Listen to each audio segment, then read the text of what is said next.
In our tech lead now, TikTok influencers beware. Today, a House committee voted on a bipartisan bill that could effectively ban the app in the United States. If it gets passed by the entire House, then goes to the Senate, then the president signs it into law. The legislation would force ByteDance, that's the name of TikTok's parent company, to sever ties with its host country, China, or be banned from U.S. app stores.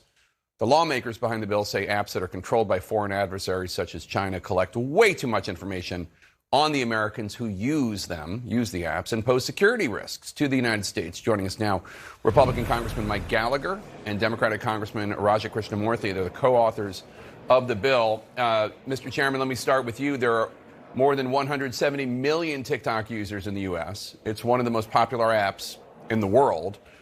What do you say to them if the U.S. ends up banning TikTok? As I'm sure you've heard from a lot of them today, they are worried. They love TikTok.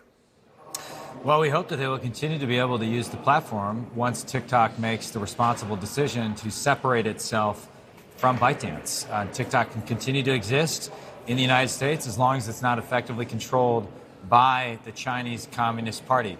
That is the issue, and that will make for a better user experience. People won't have to worry about manipulation of algorithms. They won't have to worry about a hostile foreign adversary potentially manipulating the news that Americans consume. And I would say the pressure campaign that TikTok put in place today, where they forced a pop-up on the app that called members of Congress and also told a lie that we were forcing an outright ban, which this bill is not, proves the danger. They sort of prove the entire point. Imagine if those lies were allowed to spread on topics like our election or a foreign war. So that's what we're trying to guard against. And in our construct, users can continue to enjoy the app so long as we fix the ownership problem. So, Congressman Krishnamoorthi, if it's not an outright ban, what is it exactly, and what would happen? Would the app disappear from people's phones, or would it just stop being sold by Apple, et cetera? Well, it's a forced sale. That's what's happened in the past. By the way, another app, a popular app called Grindr, was once purchased by the Chinese. And basically, the American federal government forced the sale of that particular app because, again, the CCP had access to very sensitive data about government officials and military officials. And this is a much bigger problem with regard to TikTok. TikTok is owned by ByteDance. The editor-in-chief of ByteDance is himself the secretary of the very Chinese Communist Party cell embedded in the leadership of ByteDance. And his duty, according to him, is to make sure that TikTok and other products abide by correct political direction. And so that's why we took this action today. The House Energy and Commerce Committee voted 50-0 unanimously. That has not happened with regard to any bill affecting this particular platform. And now we look forward to its passage in the House. So, Mr. Chairman, there's a First Amendment fight over this as well. The ACLU says that your legislation is a violation of free speech rights. The senior policy counsel at the organization says, quote, just because the bill sponsors claim that banning TikTok isn't about suppressing speech, there's no denying that it would do just that. We strongly urge legislators to vote no on this unconstitutional bill, unquote.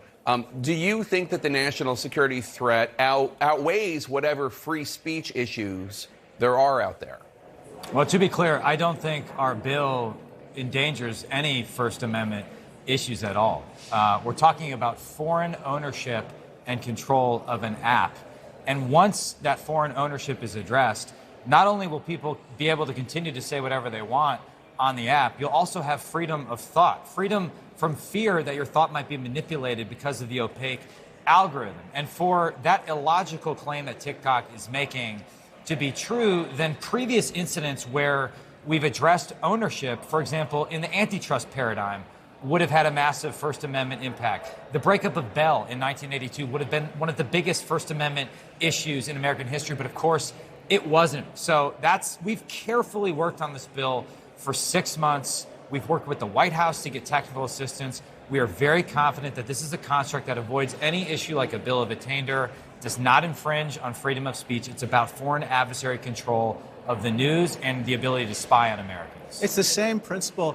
Look, the First Amendment does not protect espionage. It does not protect the right to harm American national security. It's the same reason why, under our laws, we prevent a certain portion of ownership of broadcast networks and certain media outlets. It's the same reason why, for instance, a bookstore needs to comply with other rules, even though it sells books and protected First Amendment expression. And so that is what is at issue here. We don't want to censor any type of content. This is not about a content-specific law. This is about the manner in which the CCP controls ByteDance, the parent of the platform at issue. All right, Chairman Mike Gallagher and Congressman Raja Krishnamoorthi, the ranking Democrat on the special committee on the Chinese Communist Party. Thank you so much. Appreciate your taking the time to talk to us today. Hey, thank you so much.